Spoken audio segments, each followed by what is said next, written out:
Welcome to M1 news. Warangal జిల్లా పోచం మైదాన్ సెంటర్లో దళిత క్రైస్తవ ఐక్య వేదిక ఆధ్వర్యంలో ఈళ్ల కుమార్ అధ్యక్షతన దళిత క్రైస్తవ శాంతియుత మహాదీక్ష కార్యక్రమం నిర్వహించారు. ఈ కార్యక్రమానికి ఎమ్మెల్సీ బస్వరాజు సరయ్య, వరంగల్ జిల్లా కాంగ్రెస్ కమిటీ అధ్యక్షుడు మహమ్మద్ ఆయూబ్ హాజరై దీక్షకు సంఘీభావం ప్రకటించారు. దీక్షలో పాల్గొన్న వారికి పూలమాలలు వేసి మద్దతు తెలిపిన అనంతరం మహమ్మద్ ఆయూబ్ మాట్లాడుతూ భారత రాజ్యాంగం ప్రతి పౌరుడికి మత స్వేచ్ఛను కల్పించిందని, ఆ హక్కులను కాపాడడం ప్రభుత్వాల బాధ్యత అని తెలిపారు. క్రైస్తవులు, పాస్టర్లపై జరుగుతున్న దాడులను కాంగ్రెస్ పార్టీ తీవ్రంగా ఖండిస్తోందని పేర్కొన్నారు. దళిత క్రైస్తవులు ఎదుర్కొంటున్న సమస్యల పరిష్కారం కోసం కాంగ్రెస్ పార్టీ ఎల్లప్పుడూ అండగా ఉంటుందని, వారి న్యాయమైన హక్కుల సాధన కోసం అన్ని స్థాయిల్లో పోరాడతామని ఆయన స్పష్టం చేశారు. ఈ కార్యక్రమంలో ఈళ్ల కుమార్, ఎమ్మెల్సీ బస్వరాజు సారయ్య, జిల్లా కాంగ్రెస్ అధ్యక్షుడు మహమ్మద్ ఆయూబ్, కాంగ్రెస్ నాయకులు, దళిత క్రైస్తవ సంఘాల ప్రతినిధులు, పాస్టర్లు, ప్రజా సంఘాల నాయకులు, కార్యకర్తలు పెద్ద సంఖ్యలో దళిత క్రైస్తవులు పాల్గొన్నారు.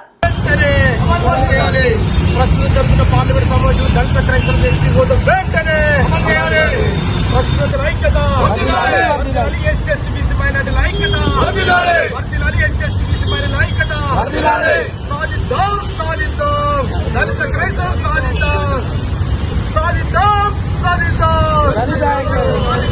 దళిత క్రైస్తవ ఎస్సీ హోదా వెంటనే కేంద్ర ప్రభుత్వం వెంటనే జోక్యం చేసుకోవాలి. దళిత క్రైస్తవ విషయంలో వెంటనే ప్రస్తుతం జరుగుతున్న పార్లమెంట్ సమావేశం దళిత క్రైస్తవ ఎస్సీ హోదా వెంటనే, ప్రస్తుతం జరుగుతున్న పార్లమెంట్ సమావేశం దళిత క్రైస్తవ వెంటనే. వరంగల్ జిల్లాలో క్రైస్తవుల హక్కుల కోసం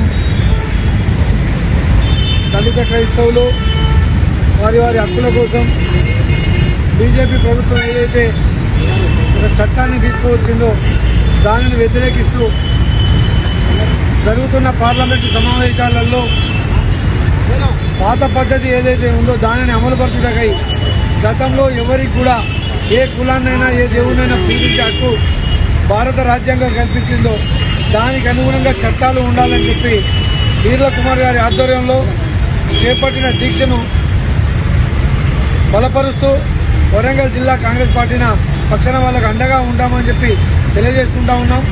మరి ముఖ్యంగా క్రిస్టియన్లపై, పాస్టర్లపై ఏదైతే దాడి చేస్తూ ఉందో బీజేపీ, ఆ దాడులన్నింటినీ కూడా ఖండిస్తూ క్రైస్తవుల యొక్క స్థితిగతులకు అనుగుణంగా వారి యొక్క నియోజకవర్గాలలో ఈ దేశంలో ఎక్కడైనా నివసించే హక్కు, ఏ మతంలోనైనా ఆరాధించే హక్కు కలదు.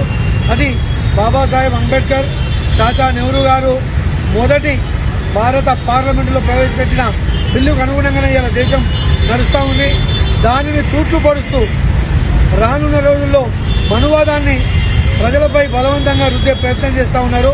దీనిని కాంగ్రెస్ పార్టీ ముక్తఖండంగా వ్యతిరేకిస్తూ దళిత క్రైస్తవులకు అండగా ఉంటుందని చెప్పి మణిపూర్ లాంటి దాడులు జరిగినప్పుడు కూడా అటు ప్రియాంక గాంధీ, రాహుల్ గాంధీ గారు వాళ్ళకు బాసడగా నిలబడ్డారు. భారతదేశంలోని అన్ని మతాలకు, అన్ని కులాలకు కాంగ్రెస్ పార్టీ అండగా ఉంటుందని చెప్పి తెలియజేసుకుంటూ మీరు ఏ కార్యక్రమం తీసుకున్నా కాంగ్రెస్ పార్టీ మీ వెంట ఉంటుంది. ధన్యవాదాలు.